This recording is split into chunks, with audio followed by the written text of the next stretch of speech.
Adila. Today I would like to present my analysis and opinion of case study 1 about a junior high school in rural Indonesia. The context of this case is limited English exposure outside the classroom. The main issue is that students memorize dialogue but cannot communicate. They can repeat sentences correctly, but they struggle to express their own ideas. In my opinion, the main function of the materials that is not fulfilled is the communicative function.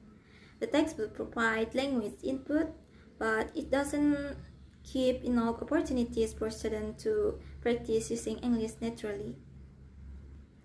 Memorization is different from communication. Communication requires understanding, interaction, and ability to respond spontaneously.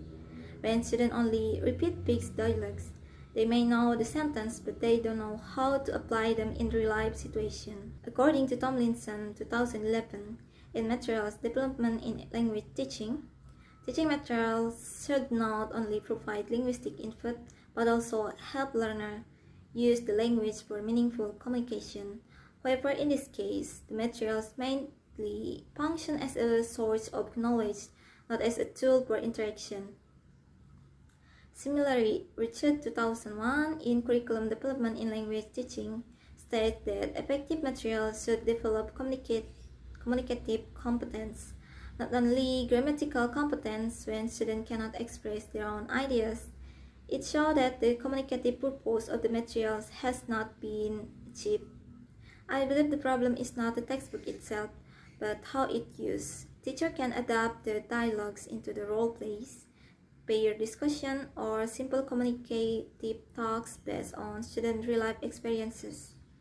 In rural areas where English exposure is limited, the classroom should become a space for active communication. In conclusion, the unfulfilled function of the material is the role in prompting meaningful communication. Therefore, the learning process needs to be more interactive and student-centered. Thank you. That's all my opinion about the case study 1.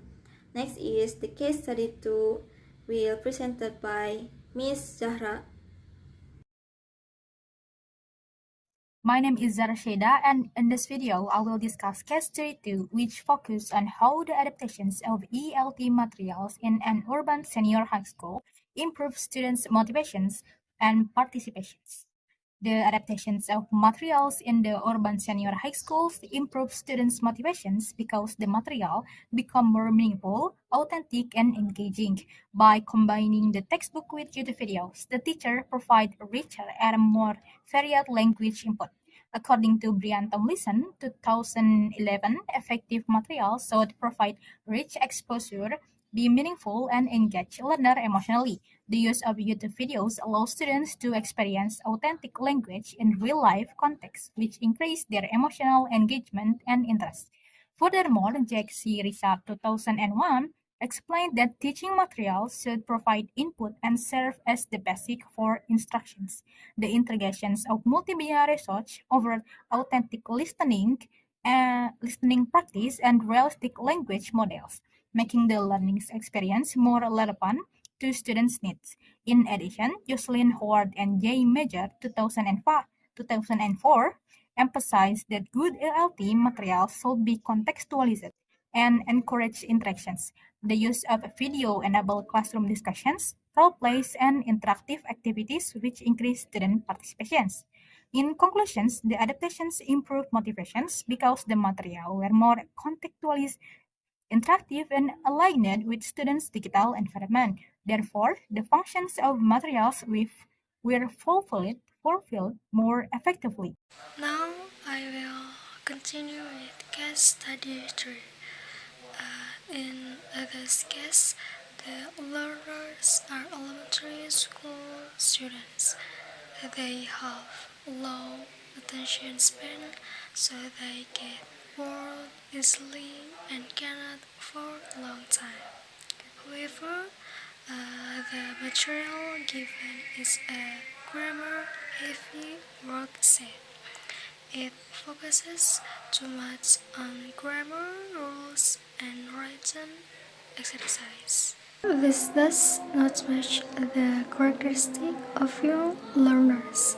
Children learn better through fun activities like games, song, pictures, and movement.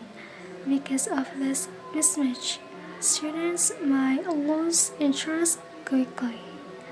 In conclusion, teaching materials should match learner characteristics, especially for young learners.